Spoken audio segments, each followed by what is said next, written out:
Il s'agit de Perplexity AI. Ok.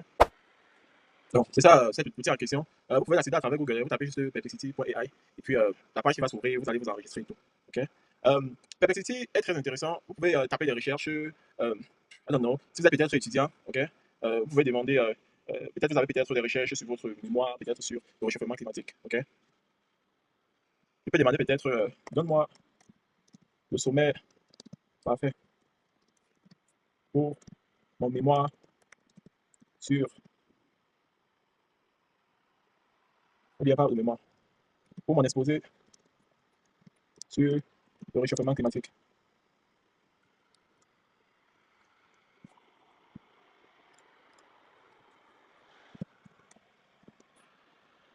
Donne-moi le sommet parfait pour mon exposé sur le réchauffement climatique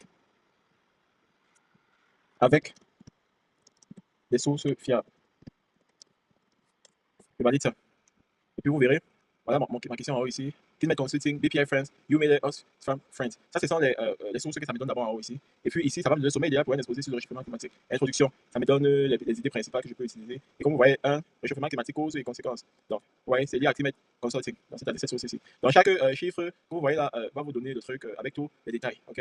Et voilà, quel est le sommet idéal pour expliquer les causes du réchauffement climatique. So, ça veut dire que ça vous donne un peu des questions fréquemment posées autour des sujets presque semblables. Ok. Donc, celui-là, il fonctionne avec Google de façon générale. Vous avez plusieurs options, là, un peu comme sur ChatGPT, Space. Sur Discover, vous avez les actualités du jour et tout. Ok. Vous pouvez paramétrer afin d'avoir un type de sommet sur l'actualité quotidienne. Ok. Et sur Space ici vous avez à peu près Get started fast with this popular template from Perplexity. Donc, ici, là, vous avez à peu près les templates que vous pouvez explorer afin de facilement plonger dans les recherches dans un domaine précis. Okay? So, c'est un peu ça. Mais ça, c'est pas le plus grand côté de Perplexity. Le côté le plus intéressant de Perplexity que je souhaite partager avec vous, c'est comment l'ajouter comme extension sur Google, okay? Ou bien sur votre browser préféré. Peut-être ça peut être sur Microsoft Edge et tout. Une fois que vous l'avez mis en place, vous pourrez l'utiliser ensuite pour faire des trucs encore plus intéressants. Je vais vous montrer ça vite fait là.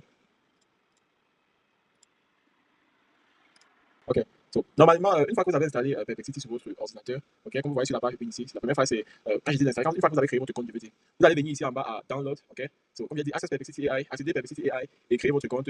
Ça c'est le process pour installer l'extension, ok. So, vous allez installer Perplexity sur votre, vous allez créer votre compte sur Perplexity sur votre ordinateur. Ensuite, vous allez cliquer sur Download ici, ok. Une fois que vous avez cliqué sur Download, on passe à la troisième étape. Vous cliquez sur click on Get Extension, vous cliquez sur obtenir l'extension, ok. Et vous allez avoir l'option qui va apparaître par rapport à votre browser ici. Et vous allez le mettre en place, ok. Et une fois que c'est fait, vous allez recevoir le message de confirmation un peu comme vous voyez en étape 4 ici. Et par la suite, vous serez capable d'utiliser directement Perplexity sur tous les sites web, les articles et autres afin d'exposer des requêtes particulières. Cette fonctionnalité est celle que j'utilise le plus avec Perplexity.